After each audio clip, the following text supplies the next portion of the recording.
Nous avons créé dans l'exercice précédent un système d'authentification avec manuel, donc par formulaire. Dans ce système, l'utilisateur, il peut taper son login.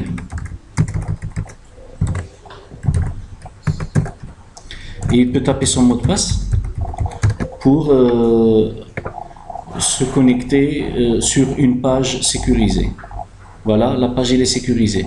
Bien évidemment, cette page sécurisée, quand je suis déconnecté, je ne peux pas y accéder directement. Donc l'utilisateur il a la possibilité de s'inscrire, et lorsqu'il va s'inscrire, il va créer un nouveau compte qui sera enregistré dans cette base de données, dans la table utilisateur. Ce qu'on souhaite maintenant faire, c'est lorsque l'utilisateur s'inscrit, on veut qu'un message soit envoyé automatiquement à sa boîte aux lettres pour valider son email. Sans cette validation, l'authentification ne doit pas fonctionner. Ça veut dire si la personne n'a pas validé son email, son authentification ne doit pas passer correctement. Qu'est-ce qu'on va faire au niveau de la base de données? Je vais ajouter un champ ici de type bit qui contient qui a le nom valide. Donc je vais faire update utilisateur add valide de type bit.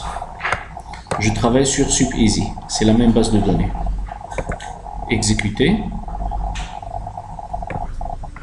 Donc, excusez-moi, c'est alter utilisateur, alter table, utilisateur, add valide bit. Donc, tous les champs que j'ai dans ma base de données, je vais mettre valide égal à 1.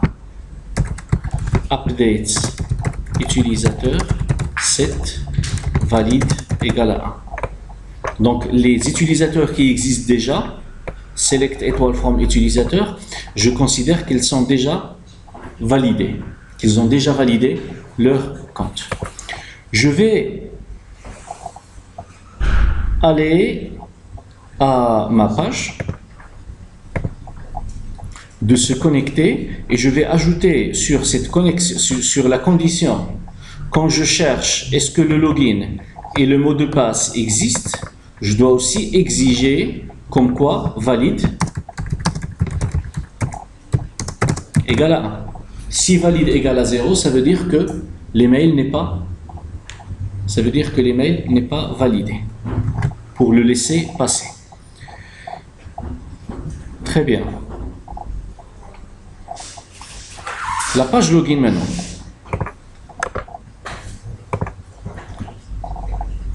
Lorsqu'admin essaie de se connecter, il passe. Pourquoi? Parce que son valide égale à 1. Si je change au niveau de ma base de données son valide à 0,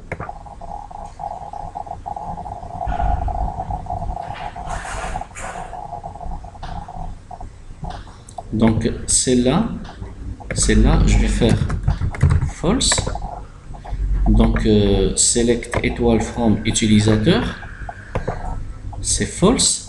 Il ne peut plus se connecter. Je vais me déconnecter et je vais entrer avec le même login et avec le même mot de passe. Mais vous allez remarquer que je ne vais pas pouvoir passer. Pourquoi? Parce que je ne suis pas validé. Alors comment faire la validation? Je vais remettre le champ à 1. Parce que la validation, on ne va la faire qu'aux nouveaux inscrits. Comment faire cela avec les nouveaux inscrits? Une fois que l'inscription est effectuée, ici, après avoir inséré l'enregistrement et avant d'envoyer l'utilisateur à la page merci, qu'est-ce que je vais faire? Je vais envoyer un email de validation. On avait déjà vu dans un exercice précédent comment envoyer un email. Donc, je vais copier le code d'envoi de l'email à partir de là. Voilà. Et je vais le coller excusez-moi, sur inscription. Voilà. Bien sûr, SMTP client ne va pas fonctionner. Je dois ajouter system.nets.mail. Très bien. Donc, vers qui je vais envoyer le message? Vers txt_email.text. Son sujet est fixe, c'est son sujet, c'est validation d'inscription et son texte est le suivant. Prière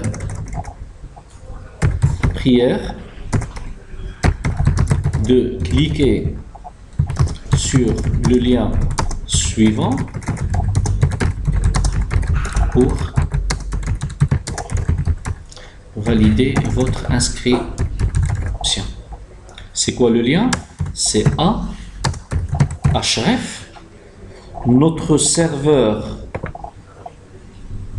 actuel est le suivant.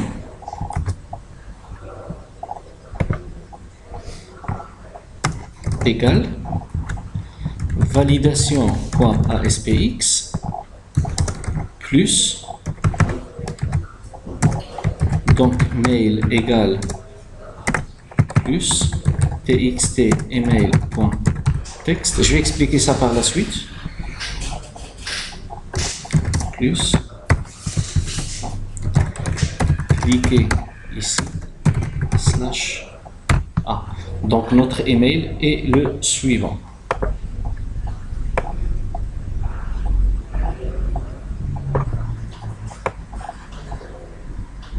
Très bien.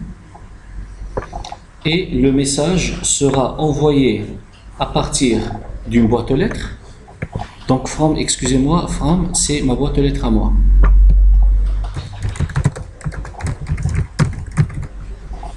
Donc de même ici, c'est et là normalement il faut mettre ici mon mot de passe. Il faut faire le mot de passe avec lequel j'ouvre ma boîte aux lettres sur Hotmail, sur ce serveur. Ok?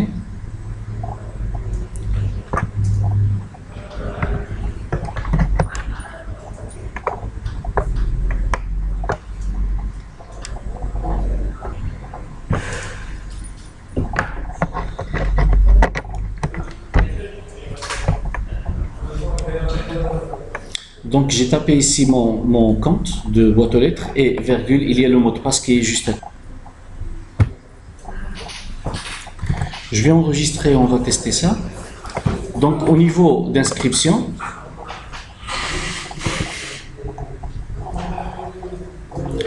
je vais m'inscrire avec mon email, mon nom. Je vais taper un mot de passe.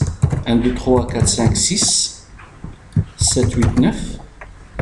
Et le même mot de passe, normalement, je devais les masquer, mais c'est pas important. Inscription.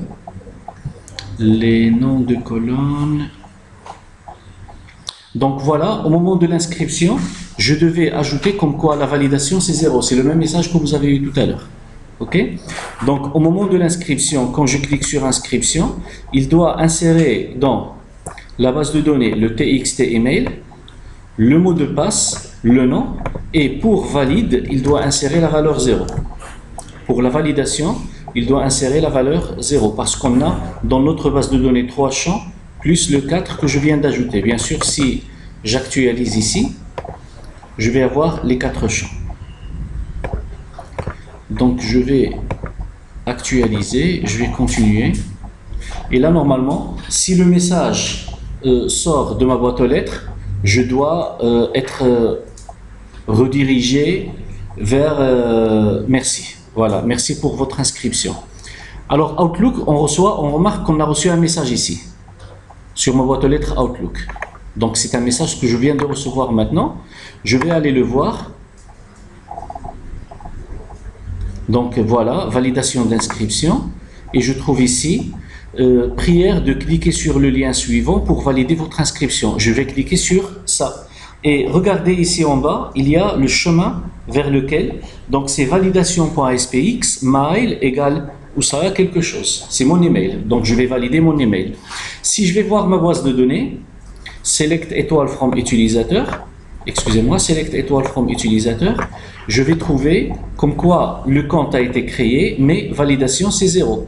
Avec ce compte, je ne vais pas pouvoir, sur le login, je ne vais pas pouvoir ouvrir une session. Pourquoi? Parce que la validation, elle est 0.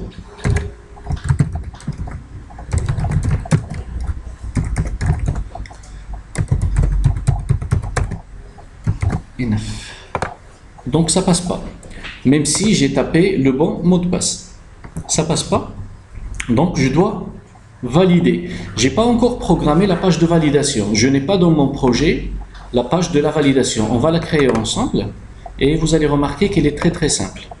Alors sur mon site web, je vais ajouter un nouvel élément, webform, qui s'appelle validation.spx. Je l'ajoute et à l'intérieur de validation, sur load, je vais faire le même code que j'avais utilisé sur l'inscription, mais il y a une toute petite différence. Je vais prendre ces deux lignées-là. Je vais prendre ces deux lignes-là.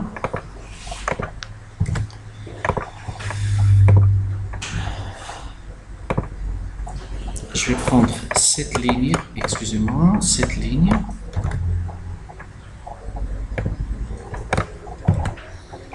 Et je vais utiliser système.data.sql client. .sql client. Donc je me connecte sur la base de données, j'ouvre la connexion et ma commande, je vais la laisser vide. Voilà.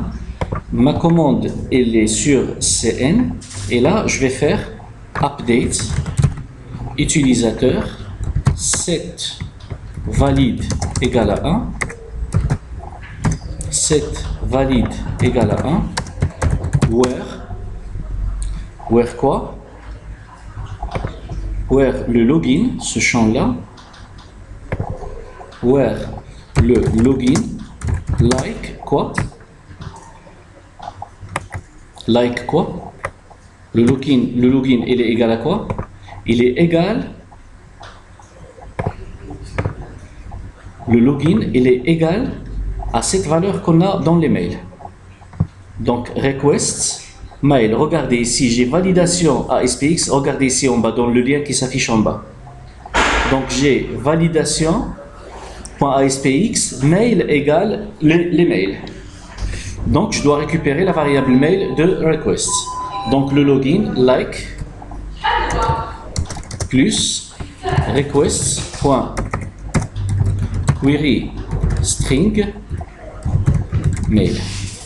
Et je ferme les cotes ici. Donc en fait c'est ça, il y a point virgule qui manque. Et je le redirige response.redirect vers le login.aspx.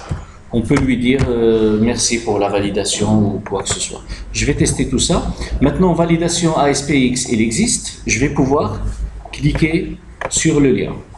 Hop. Donc là, on a une petite erreur. Laquelle? Donc là, j'ai mail égal.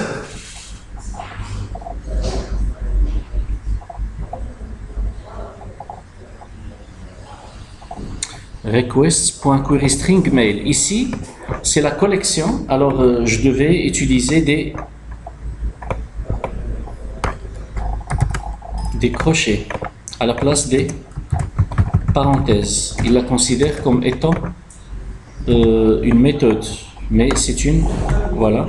Et je vais actualiser. Alors, je précise encore une fois que select étoile from utilisateur, l'email de cette personne, c'est 0, il n'est pas valide. Après l'exécution de cette page, s'il passe correctement, Regardez, je reviens et je resélectionne les utilisateurs. Et là, un 1, il a été validé. D'accord? Et maintenant, tout à l'heure, il ne pouvait pas passer, mais maintenant, normalement, il doit passer sans aucun problème. Et voilà.